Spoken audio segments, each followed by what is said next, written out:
Bonjour à tous et bienvenue dans cette troisième capsule vidéo qui s'intéresse aujourd'hui à définir ce que sont les anticorps et comment ils agissent.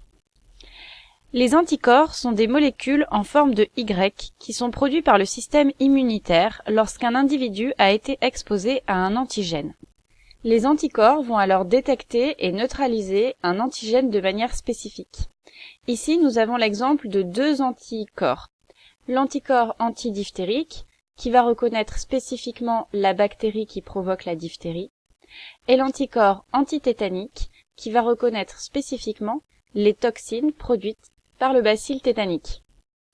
Ainsi, lorsqu'un individu a été exposé à un antigène particulier, des anticorps spécifiques se retrouvent dans son sang.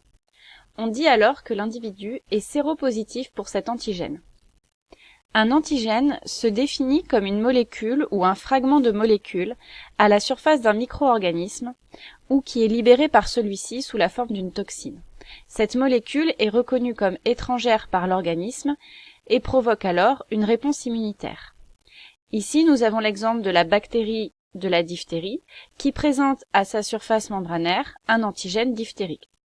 La bactérie de la tuberculose qui présente à sa surface l'antigène tuberculeux et la bactérie du tétanos qui présente à sa surface de l'antigène tétanique, mais également des antigènes tétaniques libres, c'est-à-dire des toxines tétaniques que cette bactérie libère.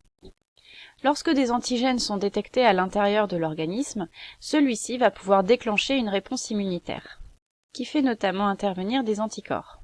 Il faut savoir qu'un anticorps peut se fixer sur un antigène par l'une des deux extrémités des branches du Y, dont les formes sont complémentaires à l'antigène. Ainsi, il va pouvoir le neutraliser. Par exemple, l'anticorps antitétanique ne pourra pas se fixer sur l'antigène antidiphtérique. En revanche, l'anticorps antidiphtérique aura lui une forme complémentaire à l'antigène de la bactérie et pourra se fixer à cet antigène de la bactérie antidiphtérique. Une fois le complexe antigène-anticorps formé, d'autres anticorps sont recrutés pour former un gros complexe antigène-anticorps composé de plusieurs bactéries et plusieurs anticorps.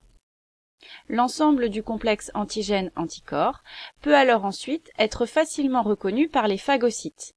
Ils seront ensuite donc phagocytés, suivant les 4 étapes que nous avons vues dans la capsule numéro 2, à savoir l'adhésion, puis l'absorption dans une vésicule, la digestion avec des enzymes digestives et finalement le rejet des déchets.